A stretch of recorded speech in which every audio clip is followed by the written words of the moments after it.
Yeah, we can just start. Yeah. We're just starting. So, Stuti, thank you so much for being here. Thank you. Thank you for having me. So, we are here with Stuti Jalan, who is the founder of the Women Inspiring Network. And I am very, very curious to learn everything about it.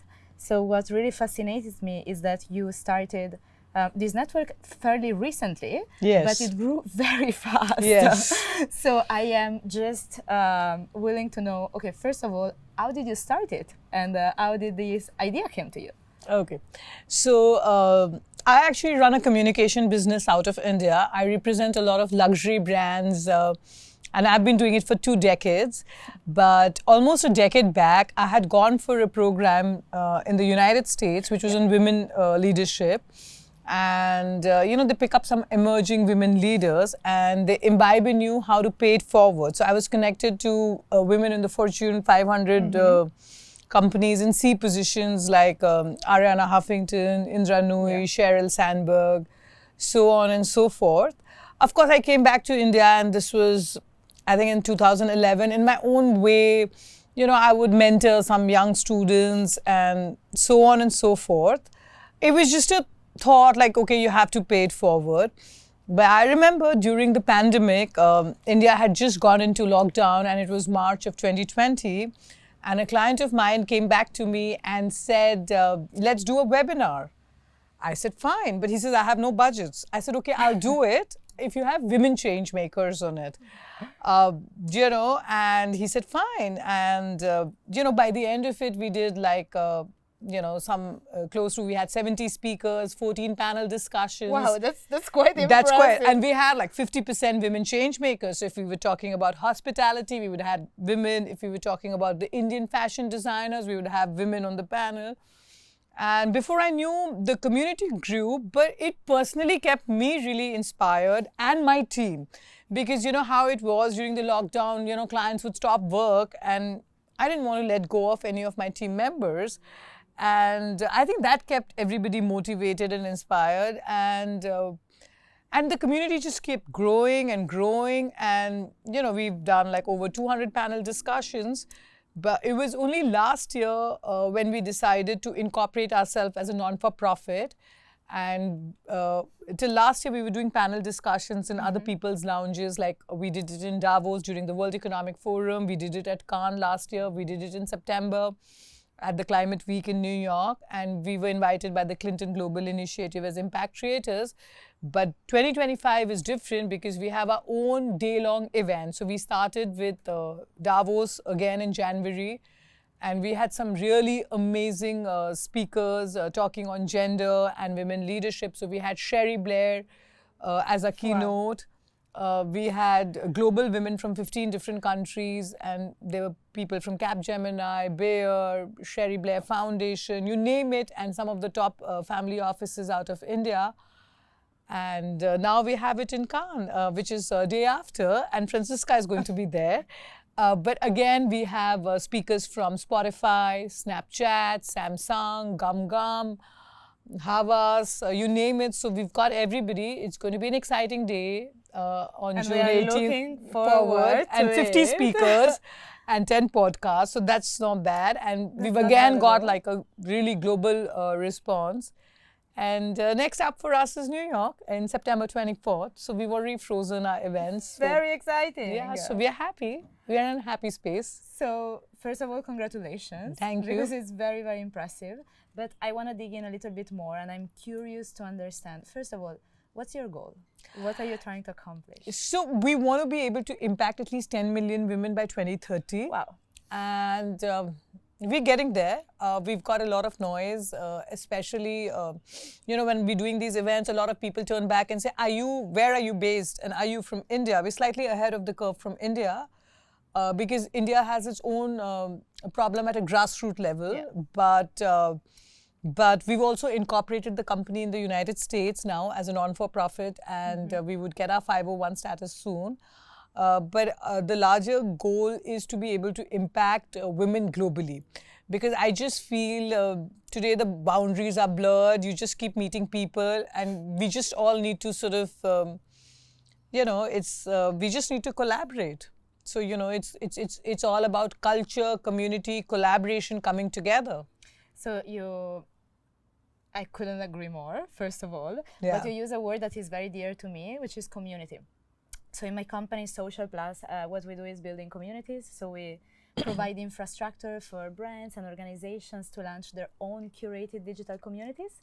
So we want to make them able to really engage with their people, even outside of social networks or in a spaces that's very curated, are very safe, right? So communities, usually it's really about sense of belonging. Yes. And people having something in common. So how do you keep that community engaged? So currently, it's like what we've been doing since last year and this year. So automatically, when we had like 70 speakers at Davos, and now we have 50, so it's just starts getting collected and people start engaging, and so that's one way of doing. Of course, right now we are sort of creating more on the social media platform, but as a next step, we would also like to sort of develop more mentorship programs where people can sort of contribute their time, women leaders, for the young professionals out there. And so I think that's the other way to sort of engage. But at these events, so we do like a day-long event. Like we, of course, have the panels, and in the middle of the day, then we have a networking event. So that has a great engagement. So you really want people to connect with each other. And I think when we're doing these events at these global events, which is at Davos during WEF, at Cannes, at the Creativity Festival in New York during the Climate Week, I'm seeing the engagement is growing. The community is sort of growing big, and people don't, people just ask me, are you from India? And I'm like, yeah, I live in India. And they're like always asking me, but are you from India? And I'm like, yes, I'm from India. It's not written So, the boundaries are getting blurred. But yeah, so we are in that space. It's just growing. And yeah. And what if you think of community, this is a question I like to ask a lot because we are in the community space, but what community means to you? So community for me means culture. I think you culture and collaboration coming together. I think that is it. I feel we can't really define ourselves, where you're born or which country do you belong. So it's coming together of exchange of ideas, and it needs to be a very collaborative process. That's what I believe in. And do you feel, in general, the conditions of women around the world is improving? So there are many people that now claim that women have, let's say, conquer almost an equal status. It is shifting. It is shifting. So I remember, so the program which I mentioned I had gone for, after that I had met Karen Quintos, who was the CMO of Dell at that point of time. And so Dell had a program called the Dell Women Entrepreneur Network of Entrepreneur globally. And then they sort of put me on the advisory board. But sort of I'm coming back to that is, and this was statistics which was done 10 years, 15 years back, where everybody sort of talked about, how there has been a bit of a shift. I see the gradual shift. The shift is happening for the better. I'm not saying we're completely out there. But like, for instance, I can cite you an example of the India family offices, like the top 10 richest in India.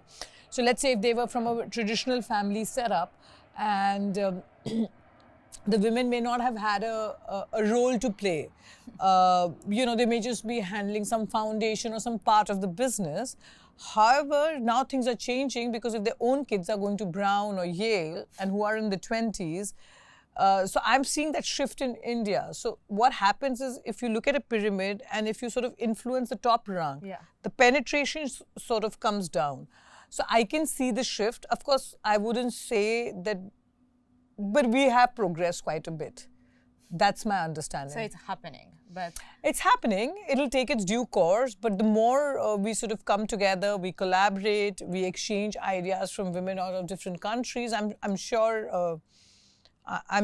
like I remember, like everybody said that we will not wait 130 years as World Economic Forum said, to bridge the gender gap. And it'll happen sooner. And I think it'll happen sooner. It should happen in our lifetime.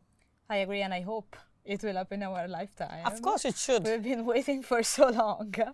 But do you think, so you are from India, right? It's a very interesting and big country. So would you say it's easy or at least accessible for an Indian woman to decide to be an entrepreneur? No, so India has many layers. So, as you know, we're the most heavily populated country in the world today, like 1 billion people, like we've beaten China. But, so India has many layers. So, there is that whole layer of the rural, which is the larger population, which is not educated. And then there are the people who's sitting in the top cities, the metropolitans. Yeah. So I mean, I think the shift is happening a little bit. The government is sort of like our GDP has now become the 4th largest in the world, and soon because statistics say that we've sort of beaten Japan, and now it's only Germany, China, US ahead of us. So soon, definitely not Italy. Yeah, so we are the 4th largest. So I think the developments are happening in the right way. I see a lot more gender conversations are happening. When I went for a program 15 years back, and when everybody said, "Oh my God, you're so young, and how did you start?" Like there was no funding, or there was, like the term entrepreneurship was not known. But now, I think with the advent of social media, there is more education. Everybody really knows what's happening in the world. So, I think that's also increased, especially post-pandemic. I think, the usage of social media, which wasn't the case earlier. And I think, so everybody who may not have something, like who may not be able to really afford 2 square meals a day in India, is also on social media, so they really know what's happening in the rest of the world. So they are connected, and they can get... So they also have these aspirations to change things about themselves and their daughters. So that's in some way, like everybody says, social media can be both evil and... And I would like to learn a little bit more about this. But I think on some way people are... at least getting aware, because we had other problems like, I don't know if you're really aware from a cultural point of view, there used to be dowry and abuse and other things and I'm sure, I know that it still really happens, but I think India is also changing for the better, and because of what's happening in the world, people really know what's happening. It's very beautiful to hear that you are so optimistic and I'm an eternal optimist about the change of your own country. Yes. I find it really beautiful and very inspiring, to be honest. But I'm very curious. Okay, you touch on a point that is very important for me, that is this dualism somehow of social media platforms. So we say that digital communities are the #1 change makers. So what does it mean? Obviously that being connected and being exposed to so many people and trends, it really allows people to go outside their comfort zone, or like the small town where they live in. Like, I give you a personal example. I meet my co-founder on a social media platform, and that completely changed my life. I started a company. I have closed most of my speakers on LinkedIn. On LinkedIn, exactly. So like, I didn't know people. It's incredible. Like I can really feel like I'm sitting in my small apartment in a town in the central Italy, and I can really connect with everybody, with people from other side of the world, and find my people in every corner of the internet. However, there are also right now a lot of talks about how much social media are becoming toxic in a way. Yeah, because we overdo it. So there is I have an 8-year-old and she's like, Mama is constantly on the phone, and I'm like, yeah, because, this. Now look at us, like, like the WhatsApp group on Khan. I mean, you want to like scroll, and then you don't know if you're not reading, and, like, I know my phone's getting charged, but I'll go back to it. I'll have like some 300 messages and I want to still scroll through them. So I don't know, it's like we don't know when to unplug. So that's the evil side of it. And it does, it does take away qualitative time. And I just heard my daughter talking to Alexa the other day instead of the music, and she's saying, "Tell me, how's the weather like?" And I said, "What is this really happening?" So, and I would just, sometimes if I'm too busy and she'll ask me a question, I say, just Google it, So I don't know. I tell you something. So I know that's a bad thing. I just tell her, Google it. But I understand it's very. I'm busy, but I know it in my heart it's a bad thing. But what do I do? Like, I just don't know what to do. So I was reading a survey that for me was very shocking, I have to say. So they did this survey in the UK among teenagers, and they found out that at least 80% of UK teenage population doesn't make a decision on everything of their personal life without consulting ChatGPT. Yeah. So this is quite of a number, okay? What do you think about that? You have kids. So I have kids, and I'll tell you another thing about, you brought up ChatGPT. So I'll tell you, so what I'm noticing, the youngsters who apply for a job in my company who are in 20s, now even when you use a ChatGPT, you have to use it intelligently. Now you can't just do a copy-paste job, you know what I mean? Now you've not applied your brain. Now, I can look at it and I know it's a ChatGPT, but you can use it as a reference point. Yep. And then research and come out with an original. So I think that is what is needed. So you use it where it's really needed. So what you're saying is that everything is could be very useful as long as it's used in moderation. Or in the right way. Like last year when I was going to Davos and I ended up doing 3 panel discussions for other people. And so I didn't know, like, okay, one of the UK-based companies wanted me to get like an India perspective. So, okay, I knew the Indians who would be there. There were barely a bunch. But the Indian government wanted me to do something with the global women leaders. Now, I had to really search the LinkedIn, but I searched it to sort of know, like, okay, who's going to be there at Davos, from which company? And then you use it, and then you sort of connect with them, and then you write to them, and then you see what is their focus area. So if I did as an enabler for you. Yeah. So if you use it, like if I'm doing a topic on circular economy, so then you have to find someone which is a reference point who can talk about a particular subject. So how you use it. So when I sort of grew up, we did not have Google, or we didn't have these search engines, and you had to research and you had to go and sit in a library. You had to do it in a library, so that was good. So if we can manage the two and blend it really well, that's what I think, and that's what we should teach the newer generation.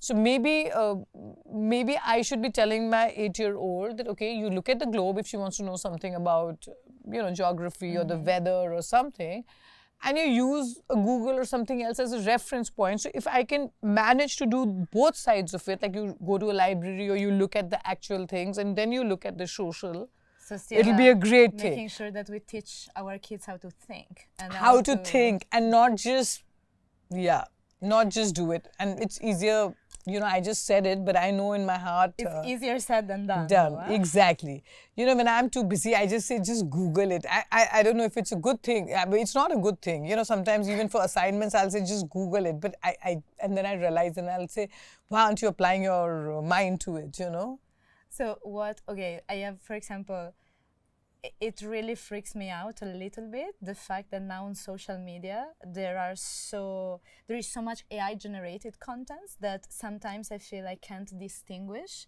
what's original and what's genuine from what's fake. Yes, that is there. And so one is that, and the second part of it is like there's too much of information on too many things. Yeah. So I don't know if it's really a good thing. So, India just had that recent air crash, the aeroplane which crashed. Now, I just got off on my social media, every news story or my feed, everything on that air crash is there. And, and people were telling stories that you should not be taking flights and this. So I don't know, like it's too much. It's like too much information. It's too much, and it's just making people nervous for no other reason. I'm not, my heart really goes out to the victims. But the other side, it's too much. Yeah, we are just like bombed, flooded. There's so much happening, so there's too much excess information, so we're not being able to sort of disconnect or... so I feel... and that's where mental health takes a toll. Exactly, because there is this dopamine addiction and we are just over-connected. Yeah. So this is another topic that I find very interesting. So there is now this trend happening in social media. Obviously, this giant social media platform, they don't have any interest in fact-checking or making any type of content that it's posted less interesting, because they have a monetization model that is purely based on engagement. They want people to be attached to screens as much as possible. So now a lot of people are saying that actually the future of digital engagement lies on niche and curated communities. So maybe platforms that are a little bit more topic-based or passion-based, where you can see things, but you can't see everything. So how do you go about that? So, okay, Yes so and yes and no. So because, the big giants would need the revenues, and the 100%. revenues would come from the masses. And yet you'll always have like a niche audience. So you look at luxury versus, so I can give an example of luxury brands versus, high street fashion brands. There is a market for both of them. You will pick up a Hermes 100%. and you will do that, but that's a certain audience. But the other audience, in terms of numbers, will also pick up like an H&M or a Zara. So I mean, and both are really, Hermes and Zara, I think they both are like really top. Good brands. No, rich companies in their numbers. Yeah. So one is playing the number game and one is playing a niche. quality. Yeah. So you'll always have that audience. It's just, I think it really depends on what stage you are in or what's your circle in and how you want to utilize it. 100%. I would say, like, I don't believe that curated or niche communities are gonna ever replace social media, but they're gonna be probably an additional ways of doing more it. curated, And digital which is exactly how luxury brands did that. So 100%. exactly. So if you ever will grow your network up to maybe millions of women, do you imagine this network to connect, for example, in an app or in a curated digital platform? Yeah, so I think we would want it to be in a curated discussion. So see, the way our network has sort of grown, it is, so we're doing these curated discussions. So, each of our speakers, so these are small events which we do with 50 to 70 people, and the discussions which we've done in Davos and Cannes and New York this year. But I think it has had that focus. Yeah. So then there has been that great engagement. But if I'm talking about the numbers, like if I want to reach 10 million and impact those, then I need the numbers. And then I'll have you will have to be on social yeah, networks. in that sense of that app. Yeah. Because just 200 people or 500 or 1,000 people following my app, it's how many events can I really do it? It's a bandwidth issue versus the numbers. So it's you have probably to have that combination. 100%. So it's like using social media to capture interest, and then But when you do the a- curated discussions with the top one, like Yeah, just like a understand. pyramid. So you have the top influential leaders, women leaders, and That that sort of trickles down to the rest of the people. I think that's the model. So if you can strike a good balance between the two, that would work immensely. That's what we are trying to do. So social Yeah. plus. I just conclude with a question. It's a question I like to ask to everybody. So is to, if you close your eyes and you think about the future of social networks, what do you imagine? How the future of social networks is going to look like? Oh, I think whatever we are thinking is going to be out there. I think But so. for sure, something else is going to come. No, I already feel that whatever we are talking somewhere is getting captured. It's already there. So if I've researched on something, it just pops up on my screen. So they have these algorithms, they have these other ways. I mean, how? How would otherwise they know? Like suddenly I start getting all these sponsored ad of the same thing I searched for. So it's already They read there. your mind already. They've already taken. And so see, and we can't really avoid it. We just have to see where to sort of draw the line. Like my daughter, when she started school, she learned the ABC on Zoom because India was on a lockdown for 3 years. So she knows some of the features more than me. So, I mean, how do I say now you can't use it? You see what I'm saying? Like, You can't. It's just... she learned her basics on that because, so I guess we We're just have just to, super connected. We just have to Yeah. learn how to live with it yeah, and how to be part of this in a Yeah. healthy way. in a healthy way. Thank you. I really enjoyed the conversation. Cheers. Thank you so much. Cheers. Thank you. I could just see you guys nodding and I hope we didn't bore you or something.